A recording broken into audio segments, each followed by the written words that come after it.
Hello friends, பூங்காற்று திரும்புமா அடுத்து வர எபிசோடில் என்ன நடக்கலாம் அப்படிங்கிறத பற்றி பார்க்கலாம். ஸ்டோரி ரொம்ப அதிரடியாகவும் எமோஷனலாகவும் கொண்டு போயிட்டு இருக்காங்க. இப்போ ஒரு வழியாக போட்டியில் ஆனந்தி ஃபர்ஸ்ட் ப்ரைஸ் வாங்கிட்டாங்க, குமரன் 2வது ப்ரைஸ் வாங்கினாங்க. வீரா என்னென்னமோ தலைகீழ நின்று பார்த்தாங்க, கடைசியில் ஆனந்தி சூப்பராக ஜெயிச்சிட்டாங்க அப்படின்னு தான் சொல்லணும்.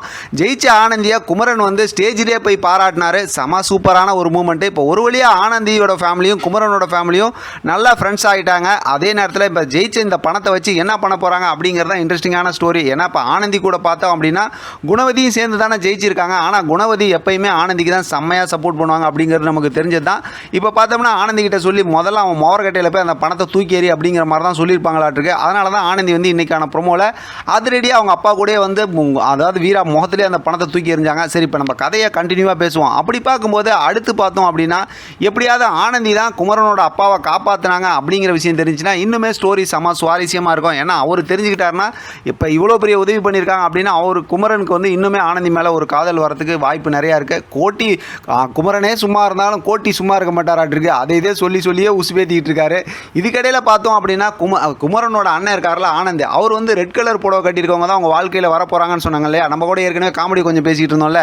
அப்படி பார்க்கும்போது இப்போ ஆனந்தியும் ரெட் கலர் தான் கட்டியிருக்காங்க, குணவதியும் ரெட் கலர் தான் கட்டிகிட்டு இருக்காங்க இல்லையா. அதனால் நாளைக்கான எபிசோடில் அந்த காமெடி தான் நடக்கும்.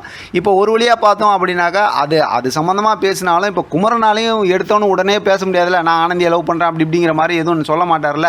அதனால் இந்த மாதிரி தான் ஒரு ட்ராக்கை கொண்டு போய் அடுத்து ஒரு 2-3 நாளைக்கு அப்புறம், ஏன்னா 14 to 18 டேட்டு கொடுத்துருக்காங்க ப்ரோமோவில். அப்படிங்கும்போது ஒரு 2-3 நாள் இந்த மாதிரி காமெடியாக இந்த மாதிரி ஒரு நார்மலான இது போனிச்சுன்னா, ஏன்னா வீட்டில் வேறு பார்த்தோம்னா குமரனோட அண்ணன் எப்போ உட்காந்துருப்பாங்க. அவங்களாம் சொல்லவே தேவையில்லை, ஒரு பயங்கரமான ஒரு கேரக்டர். வீட்டில் இருக்கவங்க எல்லாருமே மோட்டிவேஷன் பண்ணாலும் இப்போ பார்த்தோன்னா ஒரு வழியாக ஆனந்தி முடிவு பண்ணி இந்த பணத்தை போய் கொடுக்கும்போது இன்றைக்கி செம்மையான பஞ்சு டைலாக்குங்க. உண்மையிலுமே ஆனந்தி வெறித்தனமாக நடிக்கிறாங்க அப்படின்னு தான் சொல்லணும். உனக்கும் எனக்கும் எந்த சம்மந்தமும் இல்லைங்கிறதுல இந்த அட்வான்ஸாக கொடுக்குறது தான் மொதல் விஷயமே அப்படின்னு சொல்லிட்டு தூக்கி மூஞ்சில் கடாச்சிட்டாங்க. ஆனால் வீராவையும் சும்மா சொல்லக்கூடாது, சும்மா இருக்க மாட்டாங்க. இந்த பணத்தை வாங்கினதுக்கப்புறம் அடுத்து என்ன டார்ச்சர் பண்ணா அப்படிங்கிற மாதிரி தான் அடுத்த கட்டமாக காய் நகர்த்துவாங்க. இது ஒரு பக்கத்து நடந்துக்கிட்டு இருந்தாலும் எப்படியோ குமரன் ஆனந்திக்குள்ளார அடுத்தடுத்து கொஞ்சமாக அப்படியே காதலை கொண்டு வந்துருவாங்க அப்படிங்கிற மாதிரி நம்மளால் யோசிக்க முடியுது. எது எப்படியோ நம்ம ஆனந்தி அவங்களோட லைஃப்பில் செம்மையாக ஜெயிக்கணும் அப்படிங்கிறது தான் நம்மளோட எதிர்பார்ப்பு. ஏன்னா இப்படிப்பட்ட ஒரு கேரக்டருக்கெலாம் செம்மையாக பாடம் புகட்டி விடணும் அப்படிங்கிறதுல டவுட்டே கிடையாது. வெயிட் பண்ணி பார்க்கலாம். பணத்தை தூக்கி போட்டதுக்கப்புறம் வீரா என்ன பண்ண போகிறாங்கன்னா, அவங்க அப்பா இன்றைக்கி என்னமா கோவப்படுறாரு அந்த மனுஷன், பென்சில் மீசை வரைஞ்சிருக்க அப்படி இப்படின்னு சொன்னாலும் அடி கோவத்தில் பார்த்தா தாறுமாறாக கோவப்பட்டார் அப்படின்னு தான் சொல்லலாம். வெயிட் பண்ணி பார்க்கலாம் அடுத்த ஸ்டோரி எப்படி இன்ட்ரெஸ்டிங்காக கொண்டு போகிறாங்கன்னு. இதை பற்றின உங்களோட கருத்து கமெண்ட் பாக்ஸில் தெரியப்படுத்துங்க. தொடர்ந்து ஆதரவு கொடுங்க. தேங்க்யூ ஃப்ரெண்ட், தேங்க்ஸ் ஃபார் வாட்சிங்.